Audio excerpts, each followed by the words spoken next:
Salut tout le monde, nous avons une séance de conjugaison. Le mot choisi, c'est le subjonctif et le participe. Et nous avons le temps, c'est le temps simple, les deux temps simples du subjonctif, le présent et l'imparfait. Et le verbe, c'est le verbe mettre, qui est un verbe de troisième groupe. Alors, le présent est souvent employé dans le discours et aussi dans la narration, ce qu'on appelle le présent de narration, et aussi il est employé dans le présent de vérité, comme disait Aristote, l'homme est mortel. Alors, à l'imparfait, l'imparfait, c'est un temps qu'on emploie dans la description, lorsque l'action est longue, et lorsque aussi l'action est de second degré. Gérard Genette dit qu'il y a la frontière, ou bien les frontières entre la narration et la description ne sont pas claires. Parfois, on peut narrer et décrire à la fois.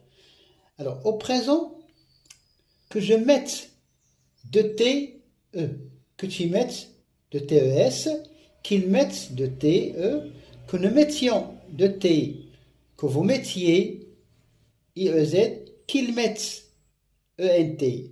À l'imparfait, que je misse, que tu misses ES, qu'il mit chapeau ou bien accent circonflexe sur le I, IT, que nous missions, que vous missiez, qu'il misse ENT.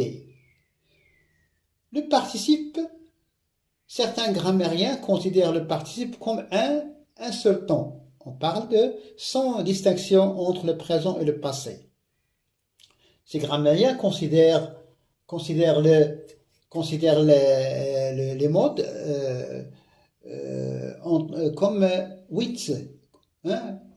Ceux qui pensent qu'il n'y a qu'un seul, il n'y a pas cette subdivision du participe, considèrent qu'il y a uniquement 7 modes. Et d'autres qui font cette subdivision du participe en participe présent et participe passé, ils voient que les modes sont en nombre de 8.